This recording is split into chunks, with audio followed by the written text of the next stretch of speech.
During the Salem witch trials, there were multiple people involved throughout. The people who were most involved were the citizens of Salem, Massachusetts. The most notable historical figures were Abigail Williams and John Proctor. Also throughout the Salem witch trials, the courts were a major factor due to the sentence of multiple innocent people. The idea of the witch trials actually began due to the combination of an ongoing frontier war, economic conditions, congregational strife, teenage boredom, and personal jealousy, which led to the accusations, trials, and the executions, according to the online article, The Witchcraft Trials in Salem, a commentary by Douglas Linder. After the witch trials occurred, there were more than 200 people accused of witchcraft, which were later on proven that those people were innocent. According to many resources, in January of 1692, Betty Paris became gravely ill. Betty had very strange symptoms, which included her to run around, dive under furniture, and complain of pains throughout her body, and also a fever.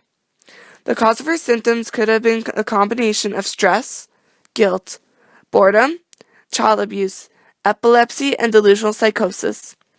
It was later discovered that this could have also been caused by a disease called compulsive ergotism. This disease occurred by ingesting rye, usually eaten as a cereal and also as a common ingredient for bread, that was infected with ergot.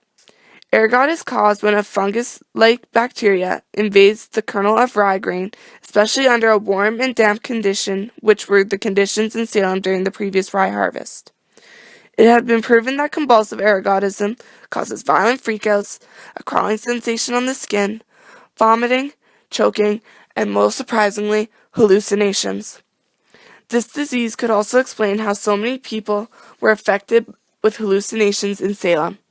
If more and more people ate the contaminated rye products, they would be immediately infected with the disease, which causes them to have hallucinations.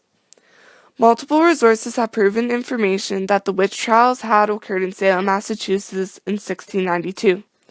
The actual dates of the trial vary, but many state that the first trial began on March 1st, 1692, and it wasn't until May of 1963 when the executions and witch hunts came to an end.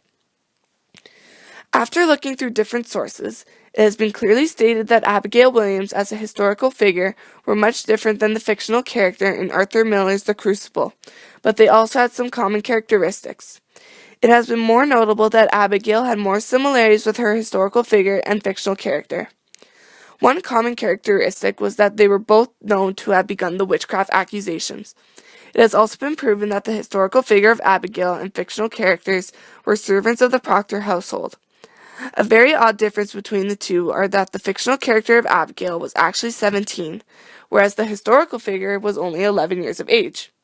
One major difference is that to this day, Abigail the historical figure had no relation to Reverend Samuel Parris. Another major factor was that Abigail Williams did not have an affair with John Proctor in reality. In my opinion, I honestly think that Miller changed the true story in order to add dramatic effect to the play. The most notable dramatic effect would be the affair between Abigail and John. I also believe Miller changed Abigail's age in order to make her have a more authoritative role in the play.